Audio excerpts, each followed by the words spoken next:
Welcome to KKS kitchen. இன்னைக்கு நம்ம பார்க்க போறது ஒரு கேரளா ஸ்பெஷல், ஒரு ஆத்தென்டிக்கான ஒரு டிஷ். இது வந்து நம்ம ட்ரை பண்ணியிருக்கோம். ஏன்னா இதோட அவுட்புட் டேஸ்ட் எல்லாம் ரொம்ப ரொம்ப அருமையா வந்திருக்கு. நாங்க ஏற்கனவே ட்ரை பண்ணி பார்த்துருக்கோம். ரொம்ப நல்லா வந்திருக்கிறதுனால உங்க கூட ஒரு நாள் பண்ணி ஷேர் பண்ணுன்றதுக்காக இன்னைக்கு பண்ண போறேன். இது பேர் களத்தப்பம். அப்பெல்லாம் அதுக்குன்னு ஒரு டிஃபைன்டு ஒரு பாத்திரம் இருக்கும். அந்த பாத்திரத்துல பண்றதுனால அதுக்கு களத்தப்பம்னு பேர் வந்தது. இப்போ நம்ம அந்த மாதிரி யூட்டன்சில்ஸ் எல்லாம் இங்க இல்ல. அதனால நான் இன்னைக்கு குக்கரை பேஸ வச்சுதான் பண்ண போறேன். இந்த களத்தப்பம் பாத்தீங்கன்னா எல்லா வகையான ஒரு டேஸ்டும் உள்ள கொண்டு வரும். லைக் உப்பு இருக்கும், அப்புறம் வெல்லம் இருக்கும், அப்புறம் ஃபிளேவருக்கு பாத்தீங்கன்னா ஜீரகம், அதுக்கப்புறம் காடவம், அதாவது ஏலக்காய் பொடி எல்லாமே போட்டு பண்ண போறோம். இது டீட்டெயில்டா நான் சொல்றேன். இப்போ அது எப்படி பண்றதுன்னு வாங்க கிச்சனுக்கு போலாம்.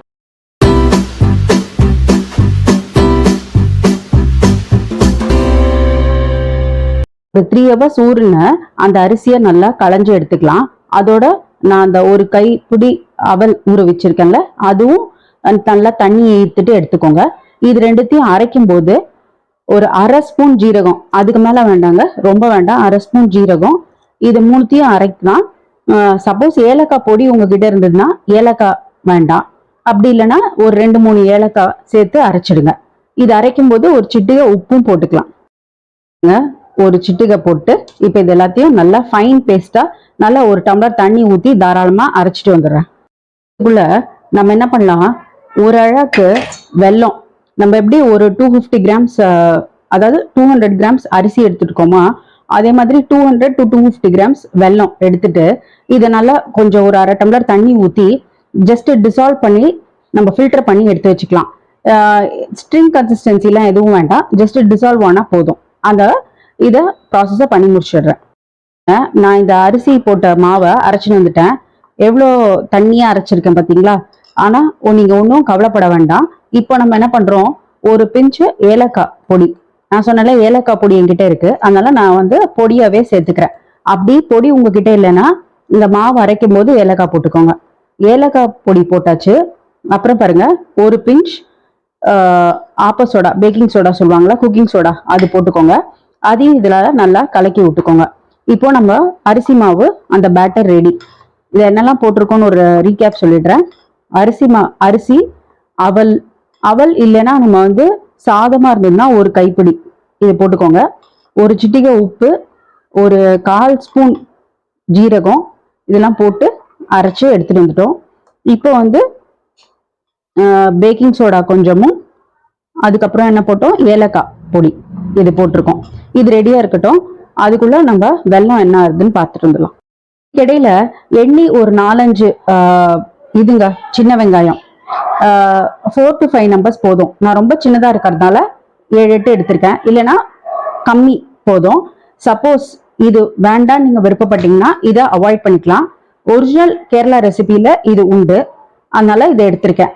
அப்புறம் தேங்காய் பார்த்தீங்கன்னா இந்த மாதிரி சின்ன சின்ன பல்லு நீங்க கட் பண்ணி வச்சுக்கோங்க. எவ்வளோ மெல்லிசா கட் பண்றீங்களோ அவ்வளோ நல்லது. இது ஒரு 1/4 மூடி to 1/2 மூடி உங்க இஷ்டம், ஏன்னா இது டிபெண்டிங் ஆன் த டேஸ்ட். இதை நீங்க ரெடி பண்ணிக்கோங்க. இதையும் நல்லா நான் பொடியா நறுக்கிக்கிறேன். இது ரெண்டுத்தையும் நம்ம என்ன பண்ண போறோம், நெய்ல வதக்க போறோம். இதோட வேணும்னா நீங்க கேஷ்யூஸும் சேர்த்துக்கலாம். இருந்த வெல்லத்தை இந்த மாதிரி கரைச்சி எடுத்து வச்சிருக்கேன். இப்ப பாருங்க, ஜஸ்ட் நான் தண்ணி ஊத்தி கரைச்சி வச்சிருக்கேன். எந்த ஸ்ட்ரிங் கன்சிஸ்டன்சியும் எடுத்துட்டு வரல. இப்போ இது ரொம்ப ஆறணுன்றது கூட இல்லைங்க. இது இந்த மாதிரி சூடா இருக்கும் போதே ஒரு ஃபில்டர் வச்சு இந்த பேட்டர்ல நீங்க ஊத்திடலாம். இதை ஊத்தும் போது ஜாகிரதை, ஏன்னா நம்ம சூடா ஆட் பண்ணும் போது இதை கலந்துட்டே இருங்க, இல்லைன்னா இதுலயே குக் ஆக ஆரம்பிச்சிடும். அதனால நான் அதை ஊத்திடுறேன். வெல்லத்தை ஃபுல்லாத்தையும் இதுல ஊத்திட்டேன். இதை நீங்க ஊத்தும் போது நல்லா ஸ்டிர் பண்ணிட்டே இருங்க, அதாவது நல்லா கலக்கிக்கோங்க. இல்லைன்னா வெல்லம் சூடா இருக்கிறதுனால இந்த பேட்டர் குக் ஆக ஆரம்பிச்சிடும். அதனால நல்லா கலக்கிக்கோங்க. இப்போ இது ரன்னிங் கன்சிஸ்டன்சில தான் இருக்கு. நல்லா இப்படி தளன்னு இருக்குன்னு பார்க்காதீங்க, இப்படி இருக்கிறது தான் நமக்கு பெட்டர். ட்ரெடிஷனா பாத்தீங்கன்னா அதுக்குன்னு அந்த களத்தப்பம் இது இருக்கும், வெசல் இருக்கும், அதுலதான் பண்ணுவாங்க. இப்போ பேஸ் நமக்கு நம்ம கிட்ட அந்த வெசல் இல்லாததுனால குக்கர் பாத்திரத்தை எடுத்துக்கிறோம். இதுல பாத்தீங்கன்னா நல்ல ஒரு 2 ஸ்பூன் நெய் ஊத்திக்கோங்க. இப்படி கிரீஸ் ஆற மாதிரி கொஞ்சம் நீங்க ரொட்டேட் பண்ணி விட்டுட்டு ஃபர்ஸ்ட் என்ன பண்ணுங்க, இந்த தேங்காவை சேர்த்துருங்க.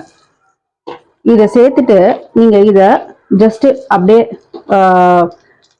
ஃப்ரை பண்ணிட்டே இருந்தீங்கன்னா இது கொஞ்சம் ஹாஃப் ப்ரௌன் ஆகும்போது நம்ம என்ன பண்ணலாம்னா அந்த ஆனியன்ஸையும் நட்ஸையும் போட்டா எல்லாமே ஒரே கலர்ல ஃப்ரை ஆயிடும். இது ஒரு 2 மினிட்ஸ் ஃப்ரை ஆகட்டும். பாருங்க இது வந்து ரோஸ்ட் ஆயிட்டு இருக்கு. முக்காவாசி நீங்க என்ன பண்ணுங்க, ரேஞ்ச் வந்து ரொம்ப லோலியே வச்சு சமைக்கிறது தான் பெட்டர்.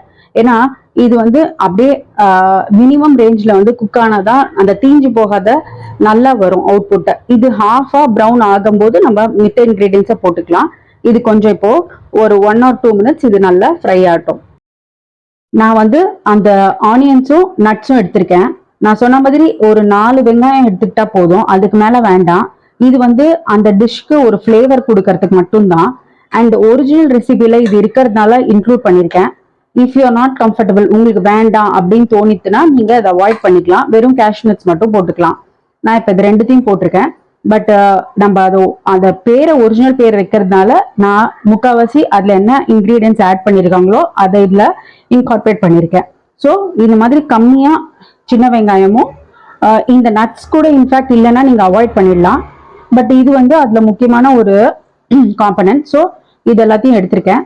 பாருங்க இது வந்து தேங்காய் நல்லா ரோஸ்ட் ஆயிட்டு இருக்குல்ல, இந்த டைம்ல என்ன பண்ணுங்க, இதோட சேர்த்துருங்க. இதே ரேஞ்சில் இதுவும் வந்து ஃப்ரை ஆகட்டும். கொஞ்சம் கோல்டன் ப்ரௌன் ஆனும் போது நம்ம அந்த பேட்டரை இதுக்குள்ள ஊத்திக்கலாம். எடுத்து வச்சுட்டேன். இப்ப நம்மளோட பேட்டரை ரெடியா இருக்கு. அதை இதுல ஊத்திடலாம்.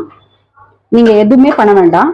ஜஸ்ட் எப்படி நம்ம அரைச்சு வச்சோமோ அதை இதுல ஊத்திடலாம்.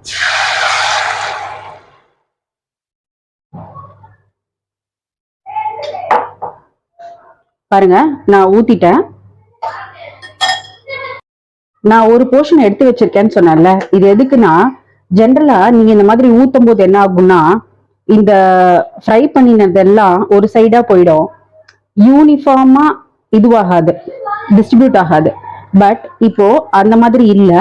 அதனால சேஃபர் சைடுக்கு தான் எடுத்து வச்சேன். இப்போ நான் தனியா எடுத்து வச்சதை இதுல சேர்த்துட்டேன். இப்போ என்ன பண்ணலாம், அடுப்பை நல்லா சிம்ல வச்சுட்டு குக்கர் மூடியை போட்டு மூடிடணும். வெயிட் போடக்கூடாது, ஜஸ்ட் லிட்டை போட்டு மூடிடலாம். இப்போ நான் லிட்டை போட்டு மூடிட்டேன். ஒரு 5 மினிட்ஸ் to 7 மினிட்ஸ்க்குள்ள என்ன ஆகும்னா உங்களுக்கு இங்க ப்ரெஷர் வரும். சிம்ல இருக்கிறதுனால இதை அப்படியே மெயின்டைன் பண்ணுங்க. நம்ம இட்லிலாம் வைப்போம்ல அந்த மாதிரி நினைச்சுக்கோங்க. அதனால விசில் போடாதீங்க. இது ஒரு 8 மினிட்ஸ் அந்த மாதிரி ஆனவுடனே எடுத்து பாருங்க. நான் அப்போ உங்களுக்கு காட்டுறேன். ஸோ அது வரைக்கும் டிஸ்டர்ப் பண்ண வேண்டாம். சிம்லயே ரேஞ்சை வச்சுட்டு அப்படியே விட்டுடுங்க. ரொம்ப லோ ஃப்ளேம்ல வச்சதுனால ஒரு 15 மினிட்ஸ் வச்சிருக்கேங்க. இப்போ வந்து அடுப்பை ஆஃப் பண்ணிடுறேன். ஓபன் பண்ணி பார்க்கலாம்.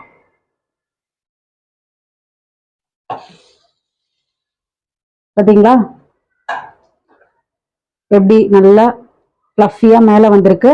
இது என்ன பண்ணுங்க, வெந்திருக்கான்னு டெஸ்ட் பண்ணிட்டு திருப்பி மூடி வச்சிடணும். இப்ப எதுவுமே டிஸ்டர்ப் பண்ணக்கூடாது. ஒரு 10 மினிட்ஸ்க்கு இதை அப்படியே விட்டுறணும்.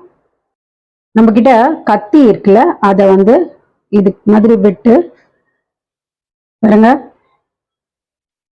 இந்த மாதிரி 2 பக்கமும் திருப்பி பாருங்க. சந்தேகம் இருந்தா வேற இடத்துல நீங்க டெஸ்ட் பண்ணி பார்க்கலாம். நல்லாவே வெந்திருக்குங்க. எங்கேயுமே மேஜரா ஒட்டல. இது அஃப்கோர்ஸ் இருக்கும் வெள்ளத்தினால.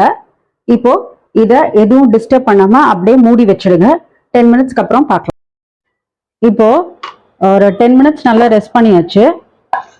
இப்போ இது இந்த பாத்திரத்துல எடுக்கலாம். ஜஸ்ட் சைட்ஸ் கொஞ்சம் இந்த மாதிரி பண்ணிட்டு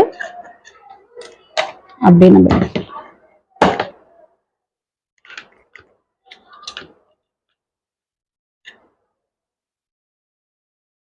இப்போ பாருங்க நான் கட் பண்ணியாச்சு. ஓ இந்த மாதிரி எடுக்கணும். இப்ப பாருங்க உங்களுக்கு இந்த இடத்துல இந்த ஹனி கோம் மாதிரி இருக்கும். இதுதான் நல்லா வெந்து ஃப்ளஃபியா இருக்கிறதுக்கு அடையாளம். பாருங்க தெரியுதா, கேக் மாதிரி இருக்கும். நல்ல ஹோல்ஸா இருக்கு. இது எடுக்கும் போதே நல்ல இந்த ஜீரக ஸ்மெல்ங்க ரொம்ப நல்லா வருது.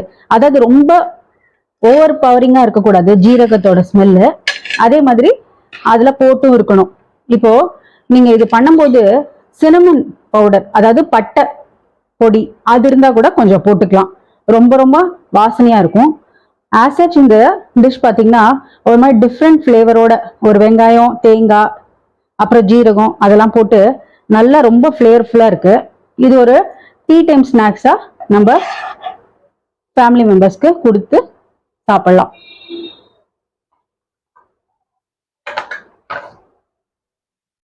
ஸ்டெப்ஸ் பாத்தீங்களா எவ்வளவு வந்து ஈஸியா இருக்கு. ஒண்ணுமே இல்லைங்க, ஜஸ்ட் வந்து நான் சொன்ன மாதிரி கம்மி அளவுல ஒரு டம்ளர் அரிசி போட்டு பண்ணுங்க. இது ஒரு பர்ஃபெக்டான ஒரு டீ டைம் ஸ்நாக்ஸ். நல்லா கொஞ்சம் நல்ல வெதர் வந்து லைட்டா ட்ரெஸ்ல இருக்கும்போது ஒரு கப் சாயோட, அதாவது டீயோட நம்ம இந்த கலக்கத்தை சாப்பிட்டோம்னு வச்சுக்கோங்களேன், ஒரு மாதிரி ரெஃப்ரெஷிங்கா இருக்கு.